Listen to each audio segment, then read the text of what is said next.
But this is a good segue into today. I'm gonna make some pesto. The garlic smells good. Because we have enough basil to make pesto. Yeah. Which to kick us off, can you sharpen my knife? Oh yeah. Because nothing says China's 70th birthday like a little pesto. I don't have what's it called? A food processor. And this was the one recipe I found that you can just chop. Yeah. It's called Grandma's, and I've covered up the title. Grandma's homemade pesto like Grandma used to make. It's from the site 101cookbooks.com. So I'm gonna attempt it, and because it's basically 20 to 30 minutes of chopping, we thought, what better thing to do during a podcast? I mean, I would just do it while we're watching TV otherwise. Yeah, so instead, let's make TV. Yeah. Ha! Yeah. Don't throw the knife. Alright, so I got my knife. So the first step is take a third of the basil. Whoa.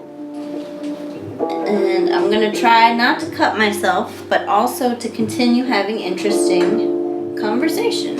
And then we have a little bit of garlic, so maybe I'll start with the garlic. Always be safe. Yeah. But this, I did go buy some new olive oil to do this because, as we discussed earlier, you and I, Peter. Not the TV. Not viewers at home.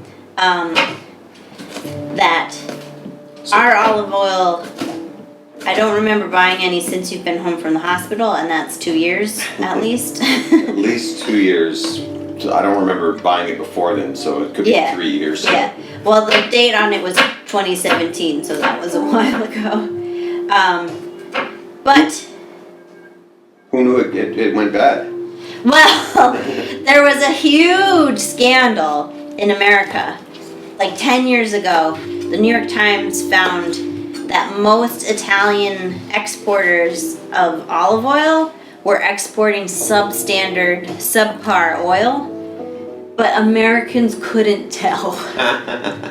They were the Italian producers like, stupid Americans, they won't be able to tell. And they were right. Because we were happily, and I say this including myself, we were happily drinking rancid olive oil and thinking that's what it's supposed to taste like. And really, to this day, I'm not sure. I mean, you and I just did a smell test of the old oil versus the new oil, and the new oil clearly smells different and better. But it is also like if I would say the old ones smell just basically like old and stale. Well, a little bit plasticky. Yeah, it wasn't like in a rancid. It was just kind of like, it smelled like cheap oil that had been sitting in a plastic container for a long time. If they are continuing the scheme anywhere, who is less educated about what Italian olive oil should taste like than Americans is the Chinese. So it could be we're still not getting that high quality of olive oil. And we have, I guess, most decent grocery stores. We have an Italian friend. I guess we could ask him. Get him on the horn. It's one of those cross. You're on the air. You're on the air with. Most grocery stores do have a little section that has a couple of Italian choices. Not many. Yeah. Maybe 3 or 4 different I would say they probably all have the same 3 brands. Yeah. 3 or 4 Which brands, was surprising that they had even 3 different. Well, yeah, and that is pretty expensive, but olive oil is supposed to be expensive. If it's cheap, you're buying the tricky rancid oil. And I guess they found too something.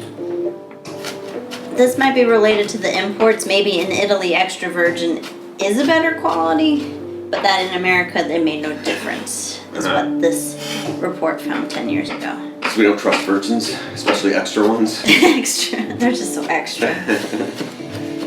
But yeah, that olive oil got a good marketing campaign, and for a while was really fooling people.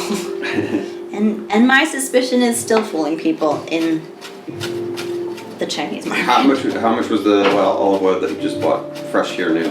I bought 500 milliliters for 80 something kwai, which is a little more than 10, maybe. Yeah, a little more than $10. So I don't think it's like super good olive oil. It smelled good enough that if you put it over we've a used baguette it. It's the same brand that we use. Yeah. Put it over a baguette with some pepper and a tomato, you'd be fine. You'd be fine. You'd be fine. Oh, this smells so good. It does. I just think that you should chop basil and garlic wherever we go. Add about half the pine nuts. Okay. All right. You're off camera and. Sorry, this is. I don't cook very often. Yeah. I mean, and this is just chopping, but it's taking a lot more of my attention than I. So what else we got on the agenda that is not about cooking?